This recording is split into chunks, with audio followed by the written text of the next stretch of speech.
Any questions here with LA coming up? You said a lot of times the good teams are normally good on the road in the cold and all that. I guess what's the hallmark of a team that can go on the road in the division and find a way to get the job done? Yeah, I mean, I think the reason sometimes the division is more important is because, your first goal is to win the division, and by winning a division game, you actually cause a division opponent to lose. But I think relative to, going on the road, I think the itinerary is pretty clean. It's not a long travel itinerary, and the focus is really just on the prep leading up to the week. Everything we're doing today, the attention to detail, making sure we know this team, this opponent well, all those things matter. Coach, most road games, can be true road games, but the Chargers haven't really found their footing. And I mean, you were in LA last year, so there's going to be a lot of Broncos fans. There always are out there. So does that change sort of your prep for noise? Well, look, the first time I was ever at the stadium was last season, and I was at that game where Denver played the Chargers. It was just coincidence. And so I was surprised. I don't want to say it's a newer fan base because it's not, but they haven't had a team in a while. And so, there's a number of things you can't control, but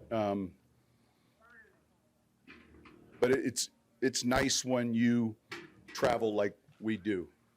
Like that's something. Even last week in Houston, when we've gone on the road this year, you've always felt a strong presence with our fan base, and certainly that'll matter again Sunday. So it's nice to have. You've talked before about a team learning how to win.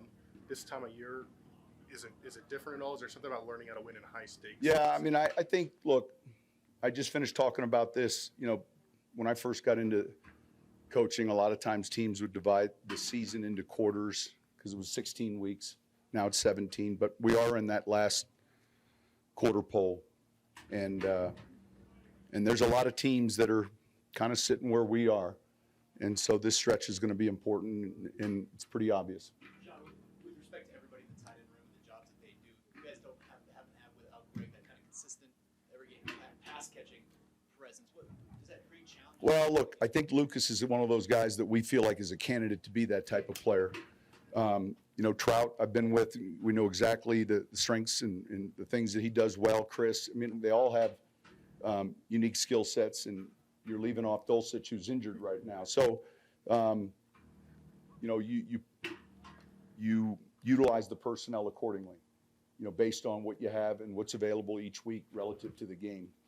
And that's what we'll do again this weekend. With the way Mac's playing, does he deserve the kind of attention as a top pass rusher again at this point? He's leading the league in sacks, so I would say so. These guys are third overall as a team in sacks. The thing that jumps out at you I would say defensively with some things, they're playing really good third down defense. They're third best in the NFL. They're at the top of the league in sacks, hurries, and pressures. Over the years, consistently, he's just been, one of those players. His coach in college I know really well. I worked for Lou Tepper, and Lou raved about him way back when he came out, and he's got great technique. He's strong. He plays with good energy, effort. I mean, he's special. Sean, there have been moments this year your data says Russell's been really good in play action. Is that real? Do you see that? Yeah, I think so. And some of that is, you get the run game going, and it forces certain coverage looks. But I hope that that's the case. That means, we're on schedule. It's more difficult if maybe you're not having that same success running, or you're not sustaining the ball in third down. But I think that's a good stat, and it's something we try to achieve each week.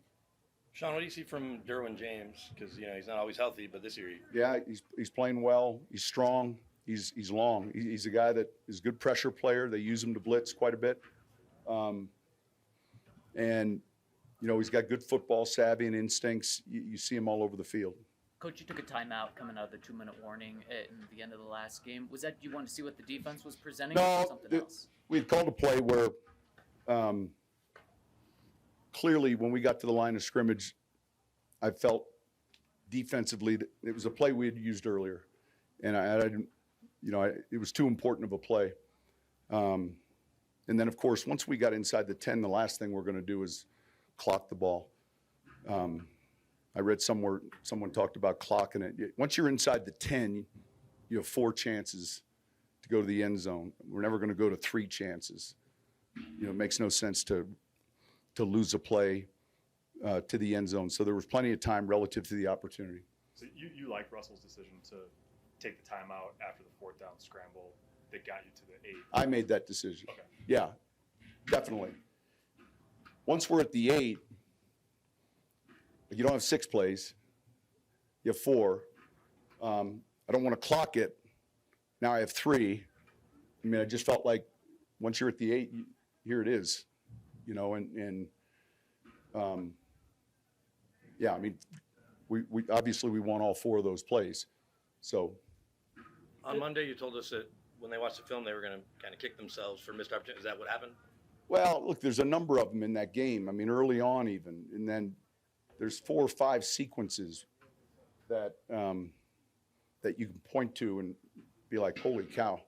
And so, yeah, those are the things that I was referencing.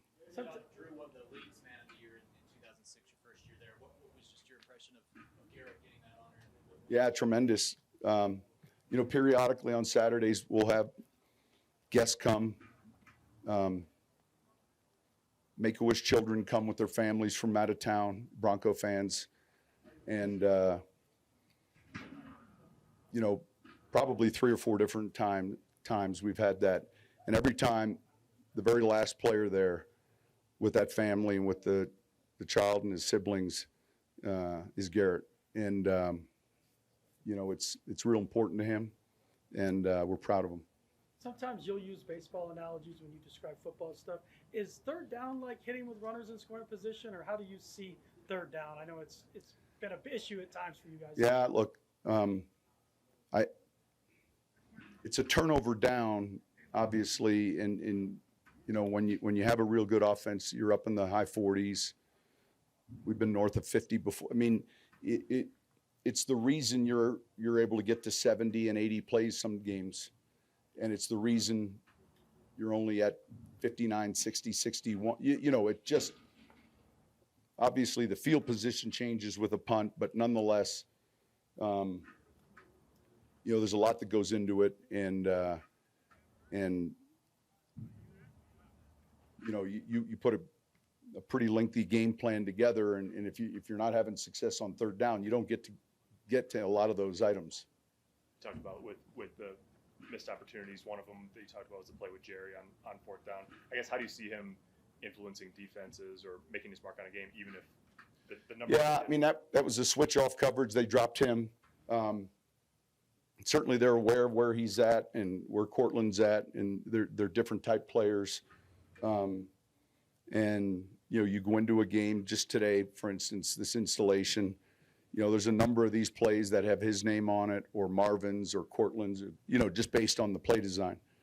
And then, you got to let it play out. And so, but he's someone who's explosive, who's got good hips, and I think he transitions well. That's the one thing you see with him. Philosophically, I was curious. Yeah.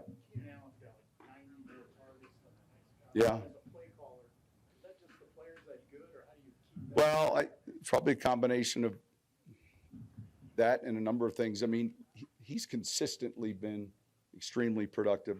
Joe Lombardi, who was the coordinator there for the past few years, talks about him, smart, savvy, good hands. Like you start checking these boxes, and then you put him with the quarterback, and they go to him on third down. The hit chart shows up everywhere if you just looked at his dots. He's outside, he's inside. So he's certainly going to test your zone coverages, and he's a special player. I think with the injury to Williams and a few other things, all of a sudden, those targets maybe have gone up even a little bit more because of some of the depth challenges but no, it's impressive to watch. I guess kind of in the frame of when Mike Yeah, yeah. How do you keep getting him the ball when everybody? Well, look, you move him around some. You know, I think you see him in a lot of different spots. Michael was young, so we began to move him periodically, but we had to be careful how much.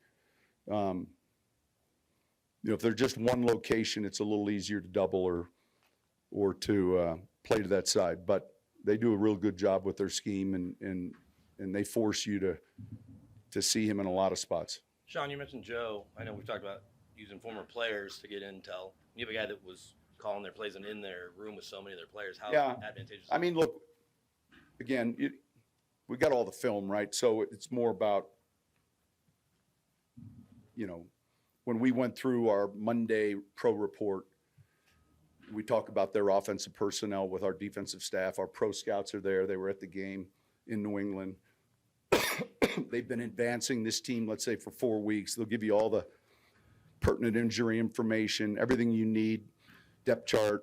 And then, you know, Joe sat in that meeting, and we periodically, if there was a question, you know, a good majority of those players were there. But I don't think, I mean, I think it's all on film.